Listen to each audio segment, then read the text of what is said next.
Olá, sejam muito bem-vindos a mais um episódio do podcast Negócio Delas. Eu sou a Lívia, host do podcast, e hoje eu estou recebendo Paloma Rodrigues, especialista em branding.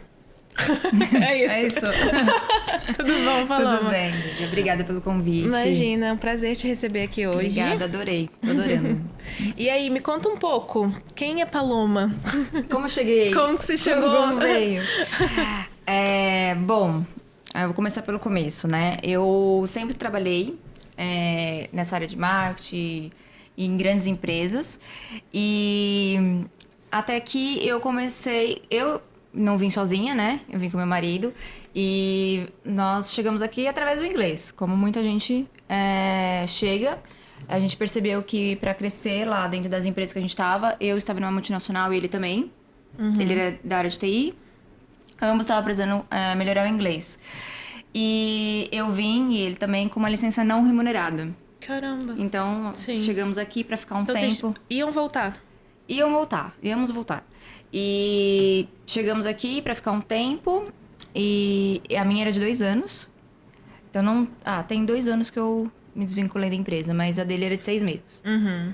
Então, a gente veio para melhorar o inglês, apenas. Sim. E se desse certo, ficava mais até a minha. Uma das 2 licenças a gente ia acabar se desfazendo, porque a dele era de 6 meses, a minha de 2 anos. Sim. Mas viemos para melhorar o inglês. Nossa. E o que te deu para vocês ficarem? Por que vocês quiseram ficar? Foram ficando? Fomos ficando. Eu sempre costumo dizer que quanto mais tempo você fica na Austrália, mais difícil você ir embora. Sim. Então, quem quer ir embora tem que ir nos 6 primeiros meses. Eu acredito que é mais fácil. Você vai gostando, vai ficando.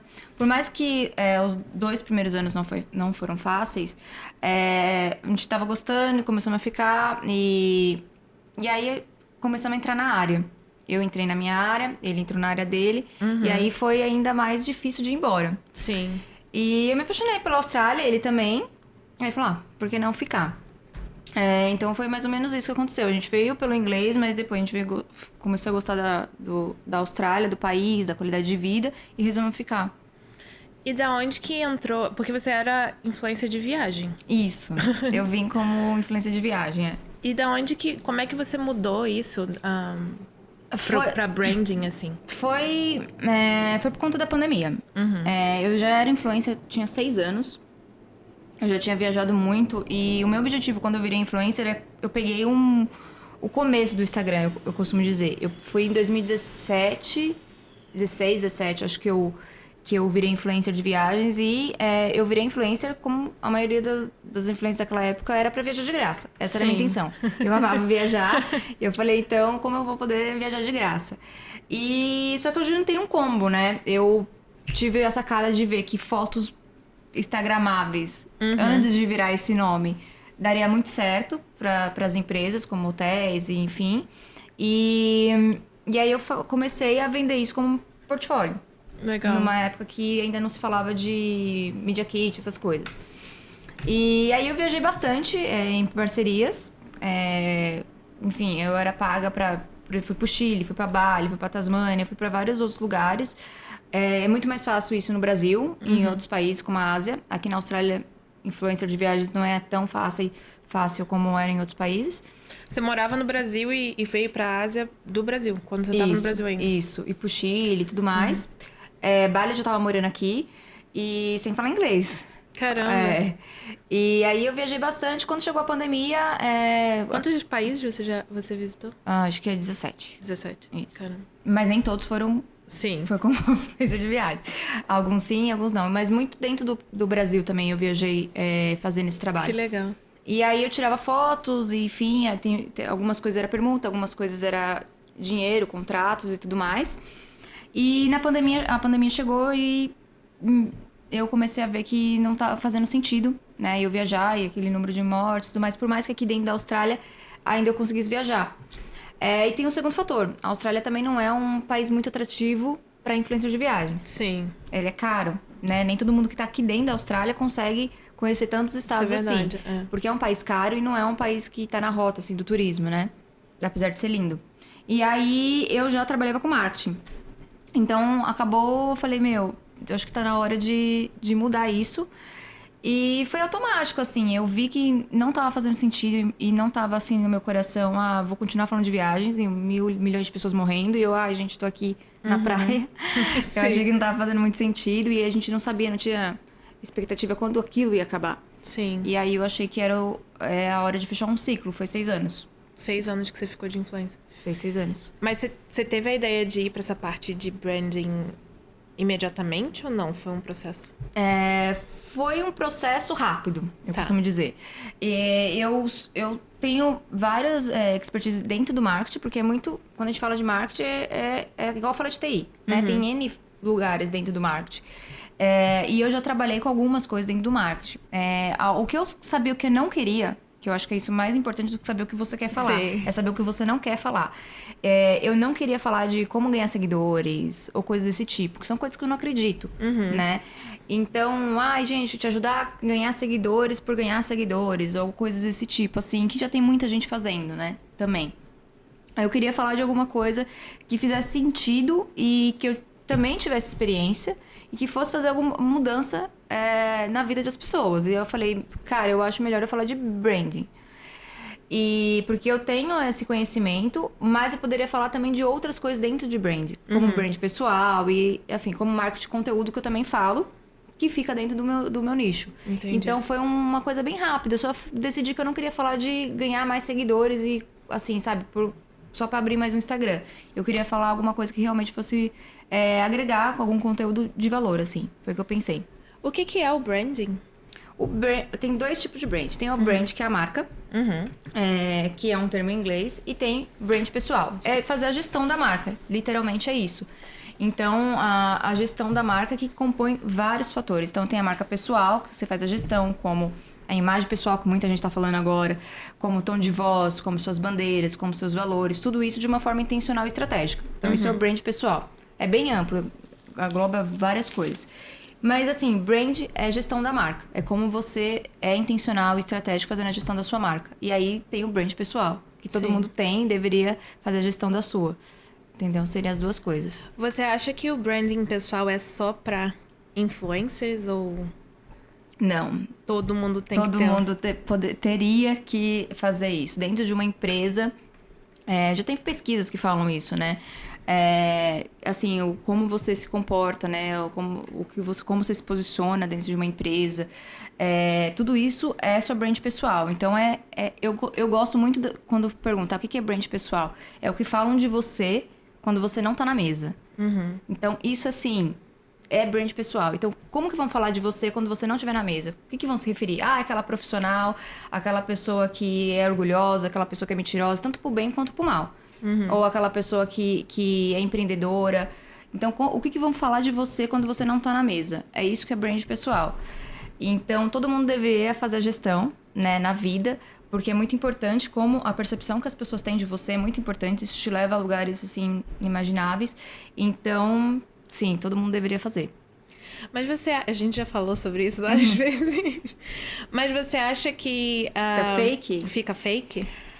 Não, porque tem uma diferença muito grande entre marketing pessoal e brand pessoal, né?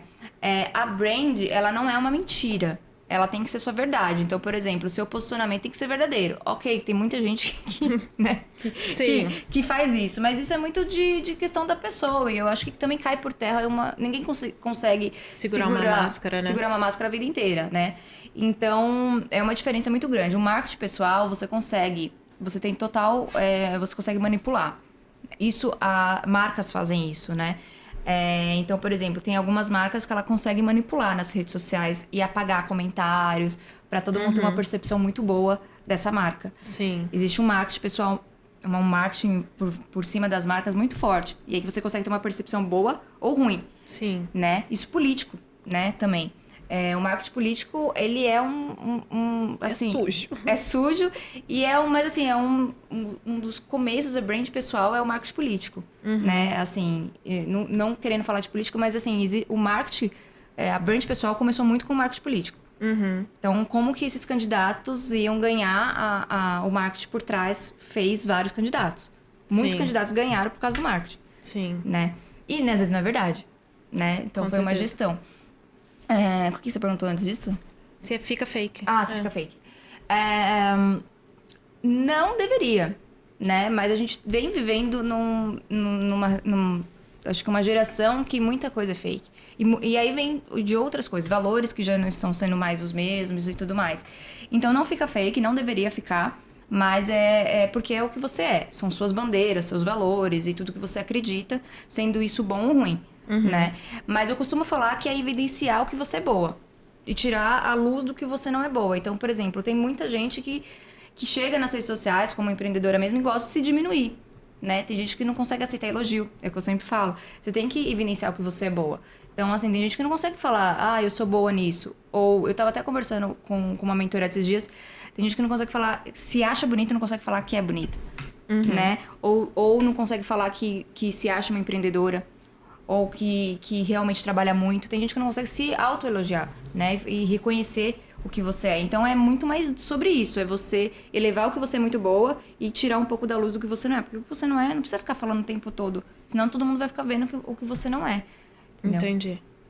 E fala um pouco mais do seu trabalho, assim. Como que você ajuda, hoje em dia, as pessoas no branding? Tá. Hoje eu dou mentoria para algumas empreendedoras, né? E eu gosto muito do que eu faço porque eu vejo, assim, muito da realidade. Porque muitas delas têm 2 trabalhos.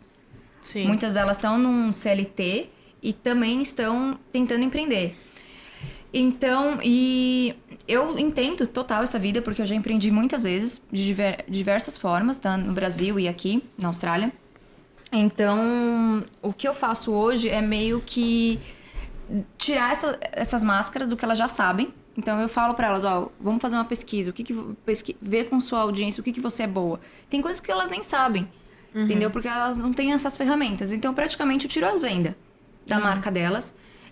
Muitas coisas elas acham que não são boas e eu pego nas pesquisas que a gente faz na mentoria e elas acabam vendo o que elas são boas e coisas, por exemplo... às vezes elas estão evidenciando muito a maternidade no Instagram delas. E às vezes nem é o que elas querem comunicar. Sim. E elas estão sendo vistas como mães e não tá conseguindo vender o produto. Então meio que é tirar as vendas e trazer clareza. O meu trabalho é trazer clareza. Legal. Como que sua marca tá sendo vista, como você tá sendo vista. Basicamente é isso. E me conta um pouco sobre a sua história de empreendedorismo. 5 vezes. 5 vezes. E deu certo essas 5 vezes? Não. E eu acho importante não dar certo. Eu acho que foi importante. Se eu chegasse a dizer, nossa, deu certíssimo 5 vezes. Não deu certo 5 vezes. Mas, assim, virou uma chave em mim quando eu vim pra Austrália. Questão do empreendedorismo. Eu gostava muito de estabilidade. Eu nunca saí do CLT no Brasil. Eu nunca fiquei desempregada no Brasil. Eu trabalho desde os meus 16 anos e eu comecei já numa multinacional, com aqueles programas Jovem Aprendiz. E fui indo e aí nunca fiquei desempregada. Então eu tinha uma estabilidade muito boa. Então empreender sempre foi um risco e sempre foi uma coisa que eu quis ficar meio longe, assim, sabe? Eu vi assim meio que da janelinha sobre empreendedorismo. E aí eu cheguei aqui e comecei a trabalhar e tudo mais. E aí quando foi final de 2018 eu perdi um emprego. E aí era perto do Natal. E aí eu falei assim, eu acho que eu posso começar a empreender. Eu sempre gostei dessas questões de artesanato, essas coisas. Eu sempre fui meio fissurada nisso. E aí eu comecei a fazer, sabe aquelas caixas de Natal? Mas era pra presente, meio personalizado. Ah, sim. Foi sazonal. Isso foi foi tipo, acho que 1 mês, vendi tudo e tudo mais. Aí arrumei um outro emprego, acabei não continuando. Mas eu sempre tenho na mente que eu coloco as minhas ideias em prática. Eu sempre coloco pra rodar. É isso que eu sempre falo. Eu acho que as grandes ideias, muita gente deveria estar muito rico, muito bem, se colocar essas ideias em prática. E essas ideias têm investimento, óbvio. Sim. Não dá pra ir, né? Mas às vezes você não precisa chegar com 2 pés, é o que eu falo. Eu acho que você pode colocar uma ideia pra rodar, ver como que fica. Testar o mercado. Testar o mercado e tudo mais. Uma das outras vezes que eu empreendi foi com o Instagram também. Era social media. Sim. Eu tive um e-commerce durante 1 ano no Brasil. Eu tava aqui e a minha sócia estava no Brasil. Caraca. E aí a gente fazia administrava esse fuso e era de papelaria e decoração. E porque eu talvez iria voltar pro Brasil, acabou que não voltei. Ainda existe? Não, nós fechamos, acho que foi ano passado. Sim. Quando eu vi que eu não ia voltar pro Brasil, a gente acabou fechando. Fiz um de grazing table, desses caixas de queijos e tudo mais. Esse foi um que não deu certo. A ideia era muito boa, porém, quando a gente foi ver pra rodar... Muito custo, né? Muito custo, e o Coles, que é um dos mercados grandes aqui, vende a mesma caixa. Ah, não sabia. Igualzinho. Por $19. Sim. Então, é muito de pôr pra rodar. E aí, como eu iria fazer a entrega? Eu falei, talvez dá para as pessoas pegarem.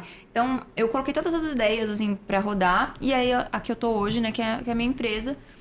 E que tá dando certo, graças a Deus. Mas foi essas ideias. Então, eu empreendi com produto e serviço. O que você leva dessas vezes que você tentou e... Não deu certo. Não deu certo, Qual foi o seu maior aprendizado, assim?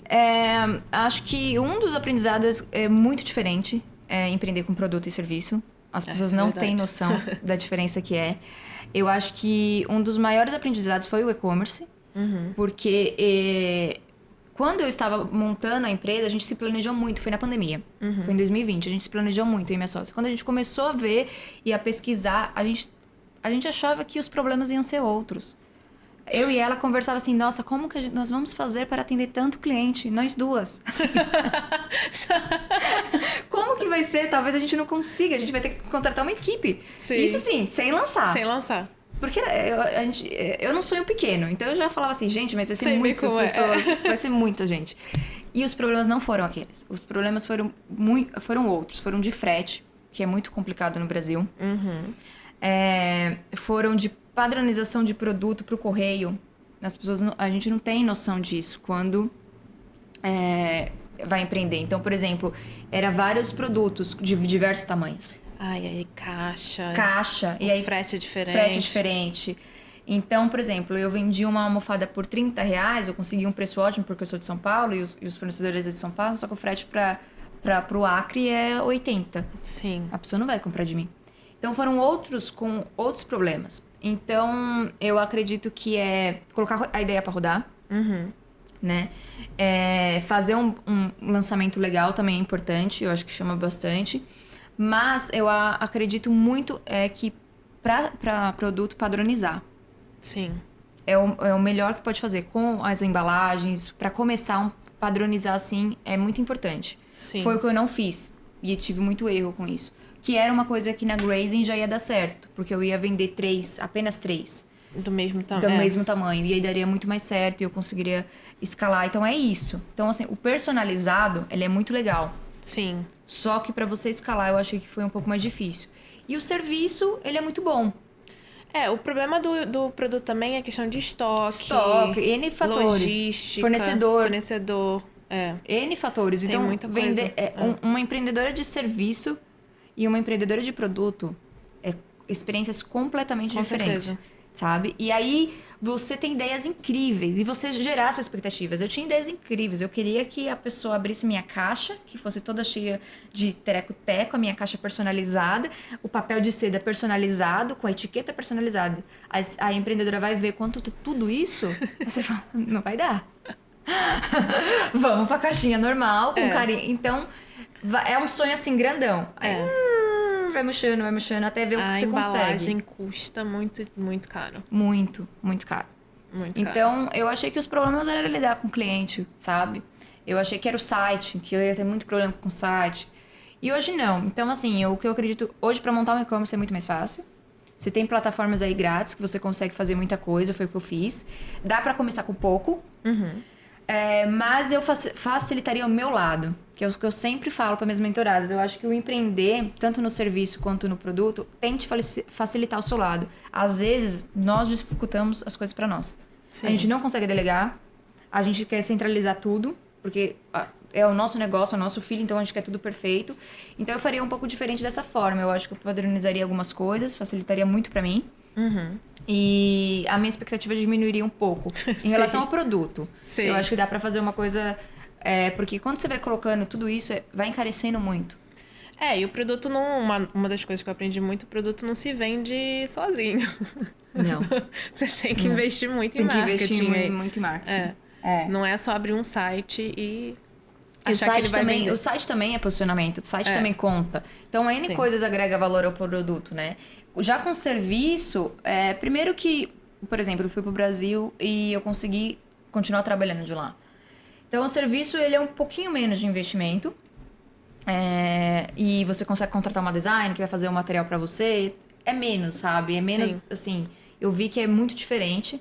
O empreendedor de produto, eles têm muito mais dor de cabeça do que um empreendedor de serviço, na minha opinião. Pelas minhas experiências, sabe? Sim. E ainda mais se for, como que vai entregar? Se é produto lá no Brasil é correio, agora com Graze, como que eu faço? Você entendeu? Como que é alimento? Como que isso aqui vai chegar da maneira que tá aqui pro cliente? Então, foram vários desafios. E eu aprendi muito com o e-commerce. Eu acho que foi o que eu mais aprendi. Foi com o e-commerce. Legal. Foi um ano, assim, de muito aprendizado, muita dor de cabeça, que as pessoas nem imaginam. E aprendi bastante. E você pensa em... Porque você falou que você gosta de estabilidade. Gosto. Você pensa em viver só de sua empresa ou isso não passa muito pela sua cabeça? É que hoje eu vivo muito... Eu trabalho para outra empresa, só que a outra empresa, ela me dá muita... Como que fala? Flexibilidade? Flexibilidade.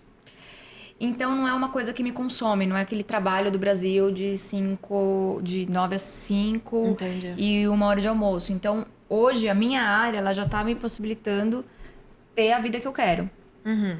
Né? Porque muitas pessoas migram pro marketing ou migram pro digital para ter essa flexibilidade. Mas hoje as empresas já estão fazendo isso. Sim. Sabe? Então, se você quer pela sua empresa, quer empreender, é muito pelo amor mesmo. Porque as empresas já estão fazendo isso porque elas começaram a perceber que não ia dar. Até com a pandemia depois muita coisa mudou. Sim. Hoje eu consigo conciliar bem os dois. Então, gosto da estabilidade e gosto também de trabalhar para minha empresa. Mas se em algum momento me tirarem isso, né? Eu fico com a minha empresa. Certamente.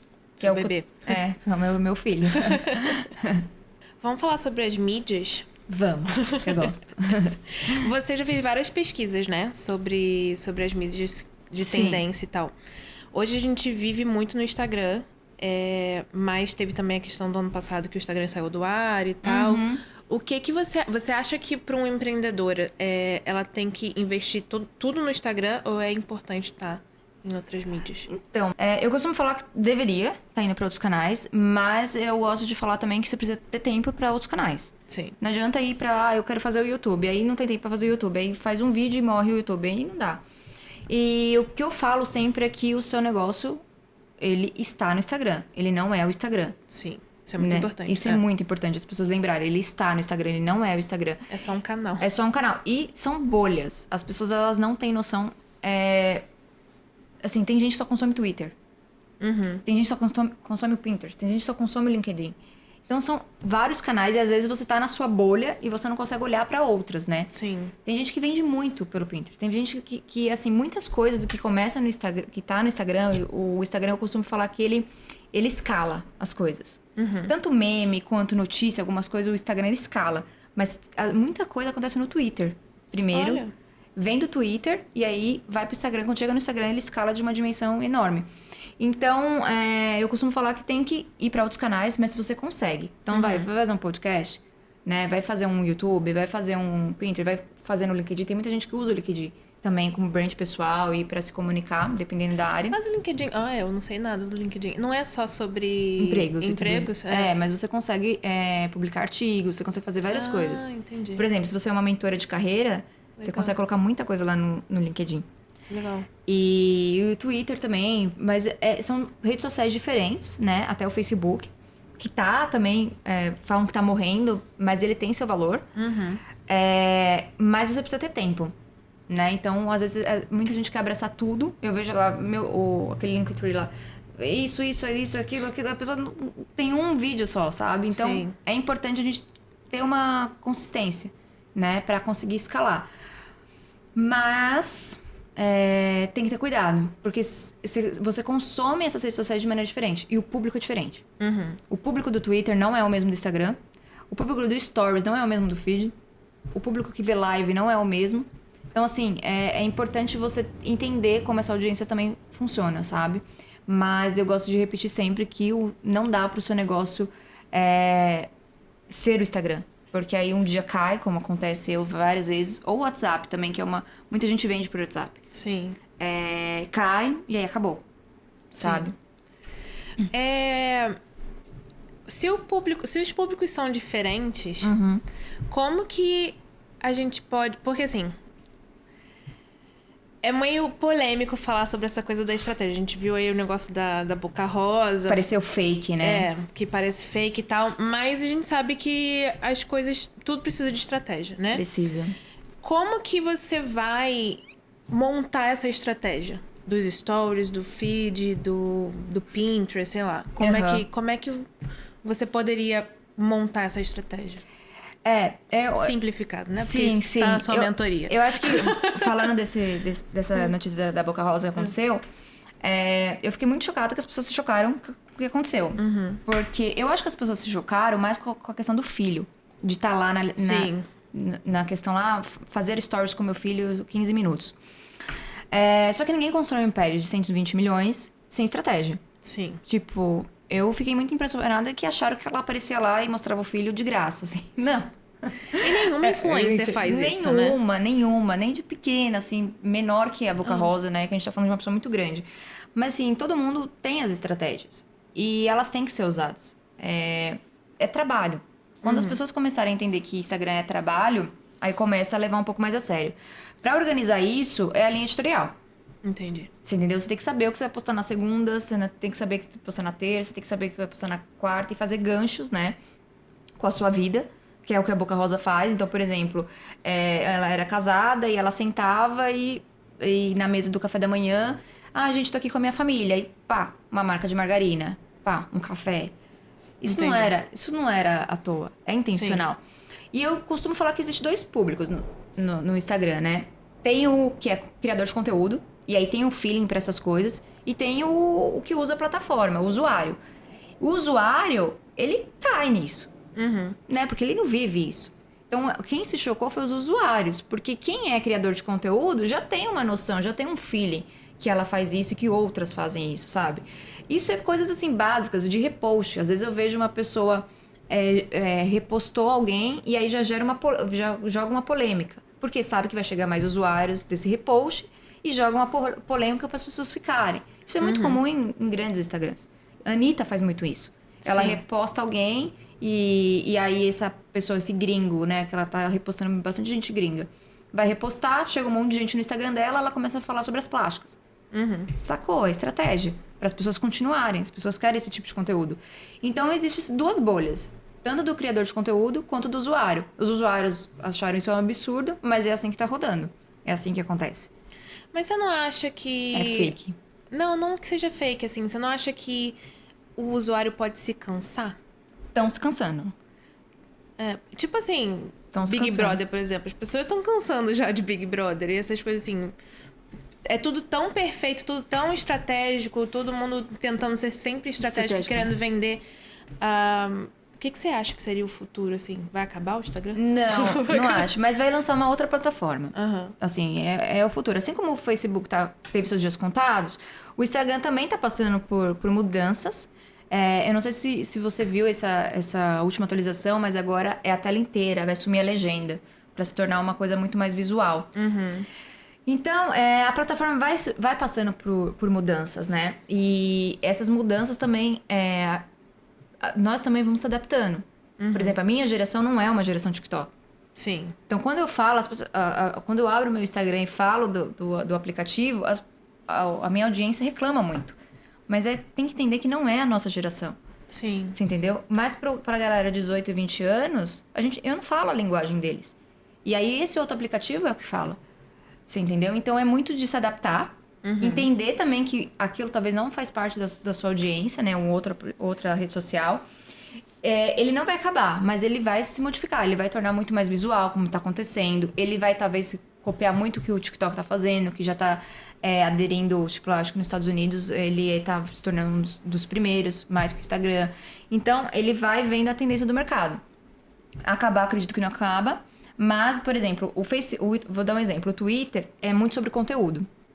Então, as pessoas que estão lá, elas querem emitir uma opinião. Sim. Isso é o Twitter. Por isso que de lá vem várias polêmicas. O Instagram, ele é muito mais sobre o outro. Então, assim, as pessoas tiveram... Com o Instagram, as pessoas tiveram a possibilidade... Parece que você tá junto, que você vira amiga da influenciadora. Sim. Então você pode abrir caixinha de pergunta e tudo mais. Não é sobre tanto conteúdo, é sobre o outro. Então, o que o outro tá fazendo? Você parece que tá viajando junto. O Instagram te deu essa possibilidade. Por isso que as pessoas são tão fascinadas pelo Instagram. Sim. É um reality show. É um reality show. Agora eu falo, as É. pessoas trocaram a TV pelo Stories. Sim. Ele só mudou o canal. Tem gente que dá conteúdo, novela, diariamente pra vocês. Eu tenho certeza que todo mundo segue alguém que te dá um trecho de uma novela. Sim. E Era o que o Carlinhos Maia fazia, né? muito bem. O TikTok é dancinha. Todo mundo fala disso. Então, ele... Ai, que é bem chato, né? Então, pra nós, da nossa geração. Só que tem gente que acha muita coisa que a gente faz também um porre. É, isso é. Você entendeu? Tem gente que acha umas coisas muito um porre. Tipo, sextou pra essa nova geração. Nem existe mais. É cringe. Que é isso? Sextou pra vocês, sabe? Hashtag sem filtro. Isso é uma coisa que não existe mais. Que coisa feia é isso. Sim. Então, é bolhas. E aí vem o trabalho do empreendedorismo. Aí vem o nosso desafio, é furar essas bolhas. Pra escalar, você precisa furar essas bolhas. Então, você tem sua bolha com o seu target lá, vai furar isso. O furar também é ir pra outros canais e ir pra outras idades, entendeu? Entendi. Nossa, mas você acha que uma empreendedora, sei lá, da nossa geração consegue comunicar com os jovens? Consegue. Se ela Depende do que quiser. ela quer vender, né? Depende do que ela também. quer vender. Mas consegue. É porque a linguagem é diferente. Mas tem muita empreendedora que tem uma linguagem jovem, que tem filhos e consegue pegar essa linguagem. Mas depende do que ela quer. Né? Às vezes seu público também é mais jovem. Se você, por exemplo, eu tinha esse e-commerce de papelaria e decoração. O papelaria era um público mais jovem. Sim. Então as cores que eu tinha que usar, a minha linguagem, tinha que ser para um público mais jovem. Né? Nem todo mundo de 31 gosta de papelaria. Entendeu? Eu amo papelaria. Mas... Eu acho que a gente vem de uma geração que ama papelaria também. Mas, por exemplo, tem uma galera que usa muito, então, que investe em papelaria, né? Então, eu tinha que comunicar com um público mais jovem. Sim, consegue. Tem gente fazendo muito sucesso da nossa idade no TikTok. No TikTok. É. Porque às vezes eu fico sentindo, tipo, nossa, eu vou fazer dancinha lá. E aí a véia fazendo dancinha.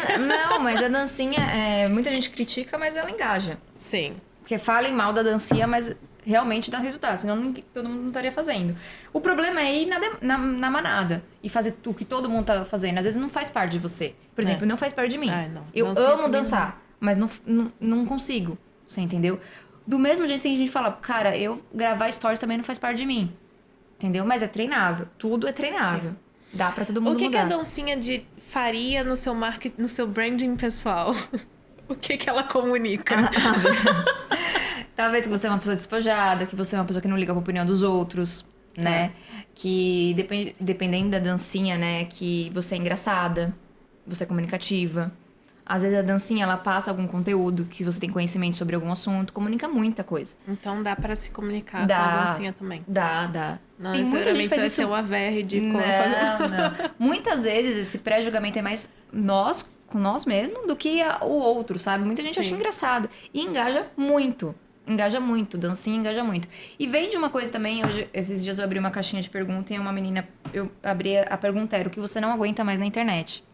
Foi bom esse. Foi muito bom, porque eu vi várias opiniões, assim, e tudo mais. E tem uma menina que ela ela mandou uma coisa muito boa, assim, que ela falou assim, às vezes a gente não quer pensar em nada. A gente só quer viver, assim, não quer se posicionar, não quer ter opinião em nada. Então, é uma opinião de usuário. Porque às vezes é tão pesado o nosso dia, você quer abrir como se fosse uma novela, uma televisão novamente, e você tem que se posicionar, você tem que ver coisas muito profundas e tudo mais. E as dancinhas é um entretenimento. Vem naquela parte de conteúdo de entretenimento, como meme, como outras coisas, sabe? Que precisa ter esse mix. Sim. E o que seria um slow content? É o que eu acredito. Eu acho que... Eu sempre falo que eu tenho medo de uma coisa... Tem que fazer conteúdo. Você vai dormir, você tem que pensar no conteúdo de amanhã, e de quarta, e de quinta. E vem o que eu acredito, que é mais a qualidade do que esse fast food. Que você tem que consumir. E ninguém consome assim também o seu conteúdo. Então, é muito mais pensar com qualidade, estratégia. Tá, eu vou postar... Então, como que eu vou postar? Quantos dias? E é sobre isso, é qualidade. Mas isso não quer dizer que você vai postar uma vez, hoje, mês que vem você vai postar outra. Isso, não é esquecer do seu negócio. Tá. é postar com qualidade. Ter uma frequência, mas uma frequência planejada. Exatamente. E não ficar postando por postar, que é uma coisa que eu não acredito. Ficar, eu vou postar, não tenho nada pra postar, vou postar essa foto aqui com a legenda, sabe? Isso não faz sentido. E é uma coisa que tá muito, muito, muito, assim, alta. Postar, e as pessoas não estão nem terminando de consumir um conteúdo seu. Sim. E já tem um outro amanhã. E já tem um outro amanhã. E aí você fala, medo de um dia acordar e alguém precisa postar. Sim. Você fica louca. É por isso que tá todo mundo meio louco, assim, com essa história de postar. Então, é uma coisa que eu acredito e que eu tento passar para minhas mentoradas calma, pensa. Você não precisa postar todo dia porque todo mundo tá postando. 17 Reels e tem que fazer stories. São dentro de uma plataforma, são várias ferramentas. E eu acho muito irreal, desculpa, assim, uma pessoa que é uma empreendedora... Conta, desabafa. Ela não tem tempo, meu amor, pra ficar fazendo post todo dia e tal. Você precisa de uma equipe pra isso. Não... Você precisa de uma boca rosa, uma equipe boca rosa falando, olha, você tem que postar seu café. Exatamente. Três não boquinhas. Tem como. Você tem que tomar tantas decisões num dia, como é que você vai pensar e pensar estratégia, tudo isso. Não tem como você postar todo dia, o tempo inteiro, a sua vida inteira ali, ó. Exato. Eu acho meio irreal. Exato. A não ser que você viva para isso, assim, eu não sei. Você não atenda cliente nem nada, e você vive pro seu business, assim. Mas, nossa, pra você viver só pro seu business, você já tem que estar lucrando muito dinheiro. Exato. E eu acho que, assim, eu sempre falo, tem um offline, que dá uma trabalheira danada. Então, por exemplo, às vezes você não tá postando, mas, por exemplo, eu tô dando mentoria, tô entregando material, tô em reunião. Então, é uma trabalheira danada. E aí parece que se você não tá postando, você não tá trabalhando. Né? E não existe isso. Então, o offline dá muito mais trabalho do que o online, muitas vezes. E são recortes. E tem coisas que você não quer mostrar. Exato. Enfim, você tá numa reunião, não vai mostrar a reunião. Exato. Enfim, tem coisas que você não quer postar. Eu acredito muito, assim, que existe um julgamento também nosso. O que eu sempre escuto meu café da manhã não é interessante, minha rotina não é interessante, eu não tenho nada de interessante. E o que eu sempre falo que a gente não vai ter. Quem tem vida interessante é a Anitta, é a Boca Rosa, que tá indo por um evento São Paulo Fashion Week na quinta. Todo mundo que é pessoas normais, é isso.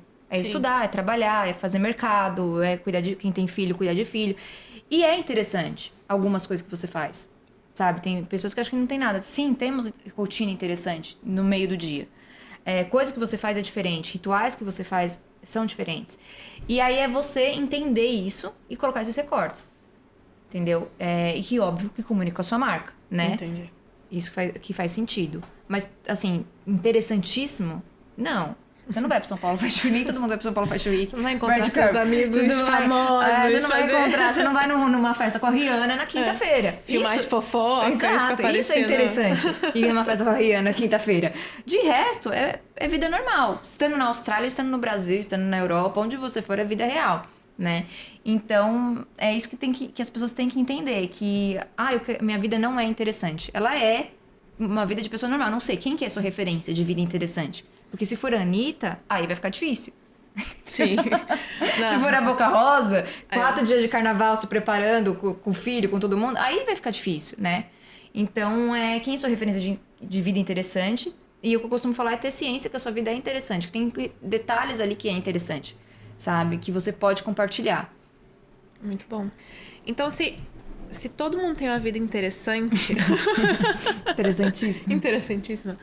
Você acha que o mercado do Instagram tá indo pra essa coisa mais real do que essa coisa irreal, assim? Tá. Os influencers mais reais? Tá. Tem uma pesquisa que teve, acho que foi o mês passado, que era justamente meio que isso que eu perguntei na minha caixinha, o que a gente tá cansado na internet e tudo mais. E as marcas já estão percebendo isso. O que acontece? O boom do Instagram, ele não é uma coisa velha, é novo. Tá todo mundo se adaptando ainda com isso. Tanto quem é usuário quanto as marcas, né? Então, 2017 o Instagram lançou a caixinha de pergunta. Foi um boom. E veio os stories, e veio várias outras coisas que foi modificando a plataforma. E aí começou os recebidos, né? Não sei se vocês lembram, o Google Gloss, ele tinha uma casa inteira de presente, Gabriela Pugliese. E as marcas ganhavam muito isso. Só que 1 ano, 2 anos, aí começou a ficar chato. Sim. Né? Começou a perder a intenção. E quando eles colocavam esses recebidos, as marcas... Tinha muito retorno para as marcas.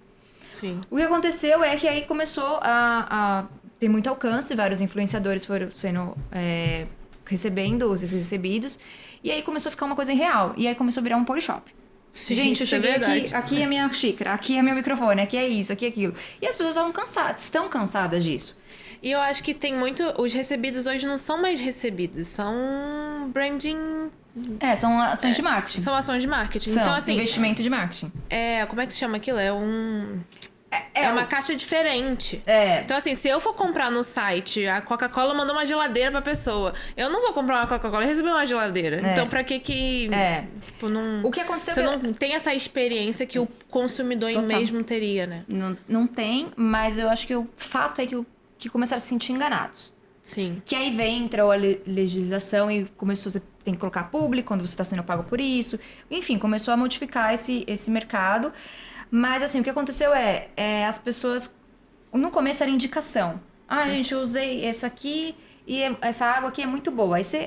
que legal, água muito boa. Só que as pessoas começaram a ser pagas para falar da água. Uhum. E aí você já não acredita tanto. Sim. Porque não é espontâneo, não é orgânico, né? Que falam. E aí esse foi o problema. E aí acontece, as marcas estão indo mais para micro-influenciadores, até porque os grandes influenciadores já estão cansados de recebidos. Tem gente que já nem faz mais, nem abre, gente. Tem gente que recebe, continua recebendo e nem abre. E aí porque não tá recebendo nada por isso, a pessoa não Exato. mostra. E aí começou para os micro-influenciadores, só que também tá virando uma coisa meio Polishop, assim, né? De toda hora. Tem um Instagram, né, que eu seguia quando tava no Brasil, de casa. Meu Deus. Era assim, todo o tempo público. Todo o tempo. E você fala, gente, isso aqui tá parecendo uma televisão. Sim. E então já começa a virar irreal. E vem outras coisas que começam a acrescentar nisso, que é os filtros. Uhum.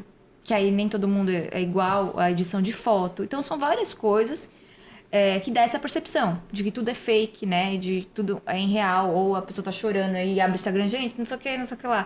Então são várias coisas que essa plataforma te dá essa autonomia, né? Sim. De você mostrar esse recorte e você mostra do jeito que você quer. Uhum. Pode ser verdade, pode ser mentira. Tem pessoas que você fala, cara, é muito legal, que você vai conhecer pessoalmente a pessoa chata. Então tá vindo mais pra esse lado mesmo de realidade, né? Eu acho que os filtros, ele continuam um pouco, mas já tem várias campanhas, não, vamos acabar com os filtros. Mas já tá vindo, as marcas já querem pessoas mais reais. Mas tudo isso é um movimento. Primeiro precisa criar, cria o problema, e depois a gente encontra a solução. Sim. Foi isso que aconteceu com a rede social. Então a gente criou. Foi criada a rede social, aí gerou um problema e agora a gente vai atrás da solução. Sim. Que é pessoas mais reais, até porque muita gente tá ficando doente, com N fatores e tudo mais. Então é uma tendência, essa coisa pra realidade, ou a humanização da marca, como muita gente fala. Hoje a Netflix conversa com você. Uhum. A Netflix responde o seu inbox, a Netflix responde um comentário. E você tem aquela falsa percepção que é uma pessoa. Sim. Porque ela quer que você ache isso, que você não tá falando com uma marca, e sim com uma pessoa. Então, a tendência é essa humanização de marca. As pessoas, enfim, ter esse contato, mas a Magazine Luiza faz isso muito bem com o Avatar que eles criaram. E é isso, a tendência é humanização, humanização, humanização. As pessoas querem se conectar com pessoas, não com marcas. Pessoas. A gente sempre quer se conectar com pessoas. Então, essa é a intenção. Na sua opinião, quais são os elementos principais para se criar uma marca forte? Eu poderia falar estratégia. Tá realmente falando, todo mundo tá falando estratégia, só que assim, assusta muito falar de estratégia, porque as pessoas acham que estratégia é uma coisa de bicho sete cabeça, né? Eu não sei ser estratégica. Todo mundo fala isso pra mim. Eu falo, mas eu não sei o que é estratégia. Eu não sei ser estratégica. Eu acredito muito que o primeiro passo é ter clareza. Uhum. Então, o que passo, assim, da sua marca, onde você tá, o que você consegue delegar, né? Qual que é a percepção hoje da sua marca? Eu acho que as pessoas não têm clareza da marca que elas têm, tanto a marca pessoal quanto a marca em si. Isso é um dos pontos, ter clareza, fazer pesquisa, ver qual é a percepção, né, da sua marca. Eu vou dar um exemplo assim para você. A gente fez um trabalho ano passado com uma mentorada que ela tinha uma marca de comida, ela deixa eu falar sempre isso, foi um case muito legal.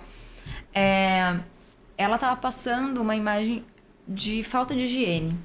Olha. E ela não sabia.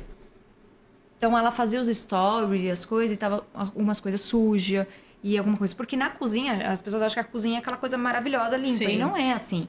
Só que ela tava sempre postando e repostando quando estava muito sujo. Entendi. Então as pessoas estavam com essa percepção. Provavelmente era quando ela tinha tempo Exatamente. de pegar o celular. E ninguém tem essa empatia. Ai, gente, coitada da empreendedora, ela tem tempo pra fazer isso agora. Não, as pessoas já... nossa, que Ela sujo. terminou o negócio Isso, e foi fazer um stories. E aí a gente foi ver essa percepção. A gente fez uma pesquisa e teve a percepção... tivemos esse feedback. Então ela não tinha essa clareza. Então ela conseguiu mudar isso, vem conseguindo, porque é um trabalho, não é de um dia pro outro que você começa a tirar essa imagem da cabeça das pessoas, né? Então, eu acredito que é muito clareza, planejamento, né? Que vem dessa história da linha editorial. E essa linha editorial nem necessariamente é pro Instagram em si. É pra tudo. Então, por exemplo, eu vou dar uma mentoria. O que eu vou falar? Quais as tendências agora que vai vir que eu posso incluir na minha mentoria? E cada um usar isso pro seu negócio. Então, o planejamento é essencial. E pesquisar a sua audiência. Você precisa entender quais são as dores. O que você pode trazer de novo, né? O que é relevante. Então, por exemplo, às vezes as pessoas não se comunicam com facilidade, né? Então, por exemplo, é nutricionista ou é personal, alguma coisa assim, fala coisas muito difíceis. E aí o público não entende, sabe? A sua audiência não tá entendendo o que você tá falando.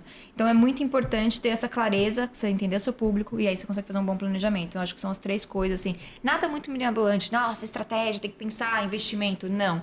Porque às vezes você tá investindo, você investe, por exemplo, em tráfego, mas você não tem clareza do que as pessoas acham da sua marca. Você acha que as pessoas estão achando a sua marca incrível e aí você tá com uma percepção de falta de higiene pra sua loja de bolo, sabe? Então eu acho que a clareza é um dos principais, assim, que disparado que as pessoas precisam ter. Muito bom. E você pretende abrir turma nova de mentoria? Pretendo. Ai, Mês boa. que vem já tô planejando e eu abro uma turma. Geralmente as mentorias elas são individuais, porque é muito pessoal, né? Tem um negócio e a gente pensa em algumas estratégias, eu falo umas coisas muito pessoal pro business da pessoa. Mas mês que vem eu vou abrir uma turma. Boa. E aí eu vou divulgar. Mas você ainda você tem vaga ainda pra mentoria? Individual? Tenho bom. vaga também. Quem quiser já pode mandar o DM. Sim. Muito bom. Gente, vale a pena, viu? É muito boa.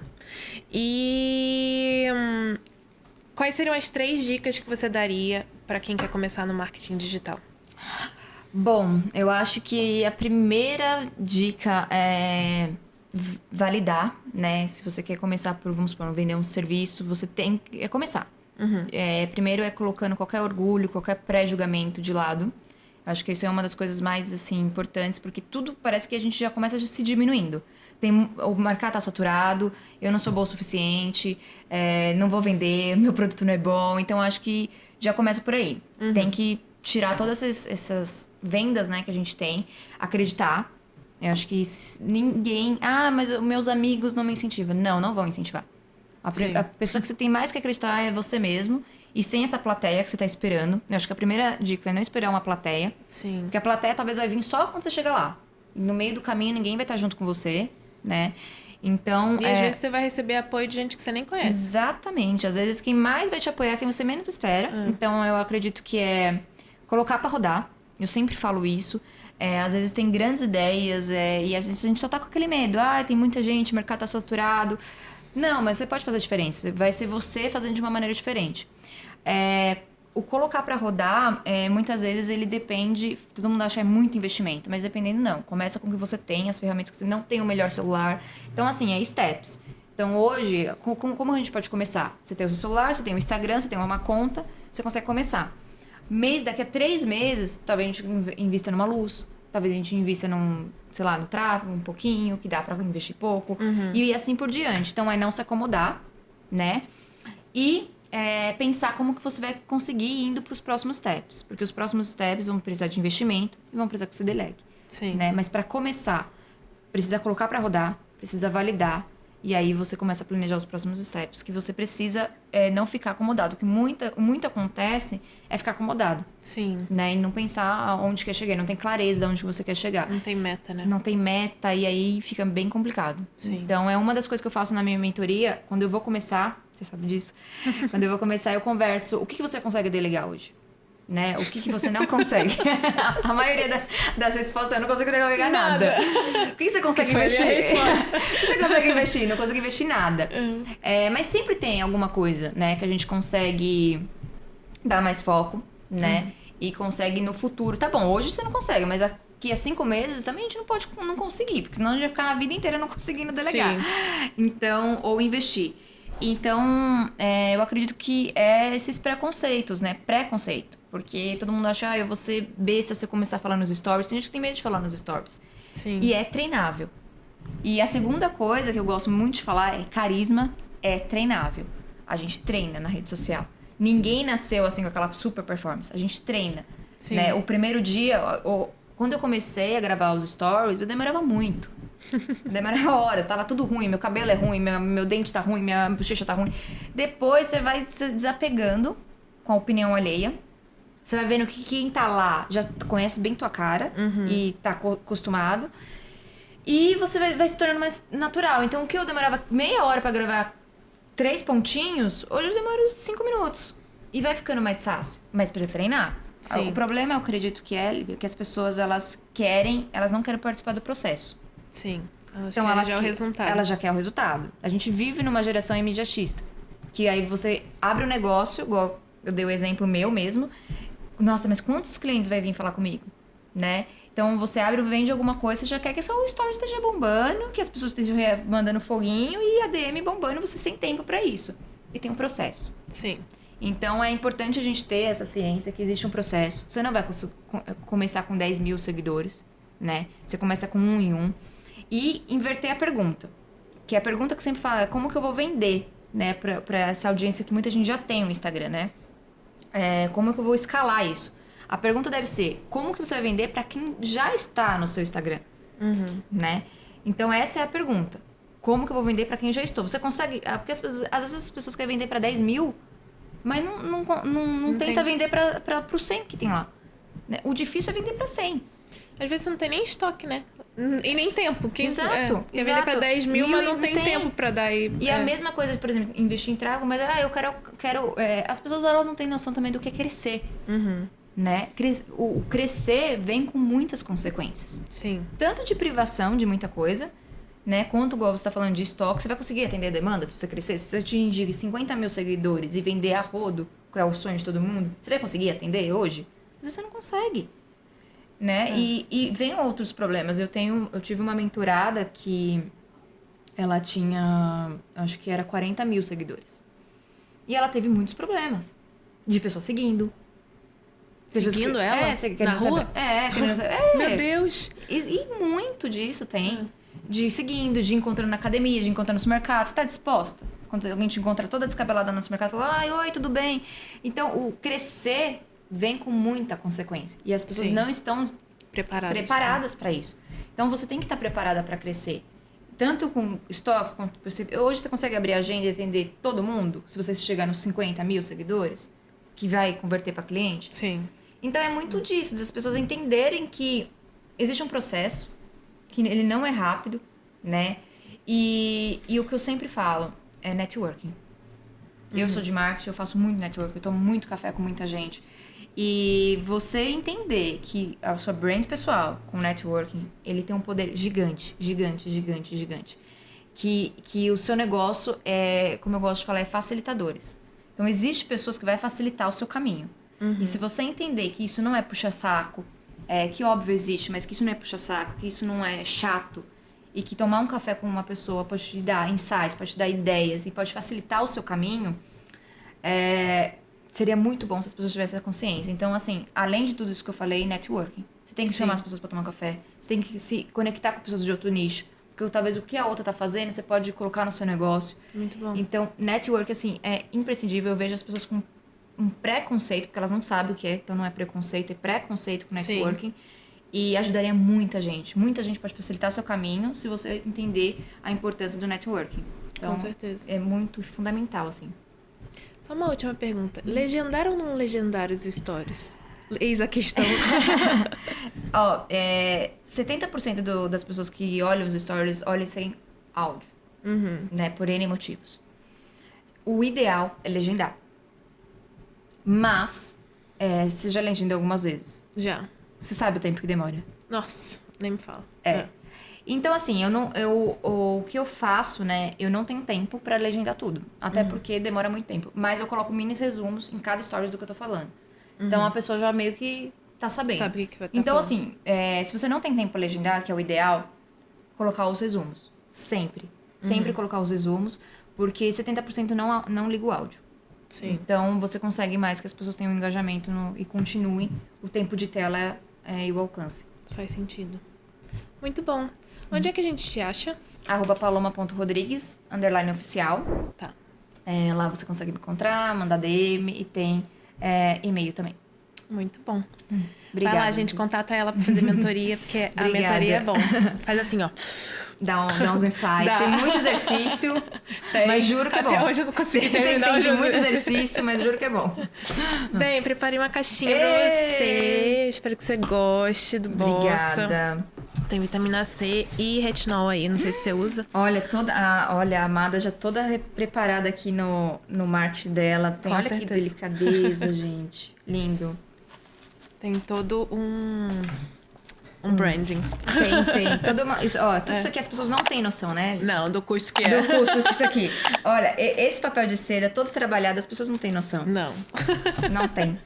Obrigada. Valorizem, gente. Valorizem. Aproveita, quem faz vai isso. lá, segue @bossaskin, Exatamente. @bossaskin_spa, @bossaskin_brasil. Isso aqui, rapidinho, é uma experiência de marca, gente. Que ela tá fazendo, que é incrível e que agrega valor no produto dela. Muito lindo. Nem vou estragar aqui. Não tem problema. Lindo, obrigada. E é isso, gente. Me segue lá também, @livia.portugal. Espero que vocês tenham gostado do episódio de hoje. Foi muito bom. Foi muito bom maravilhoso. te receber. Obrigada. Muito obrigada. Foi ótimo. E até o próximo episódio.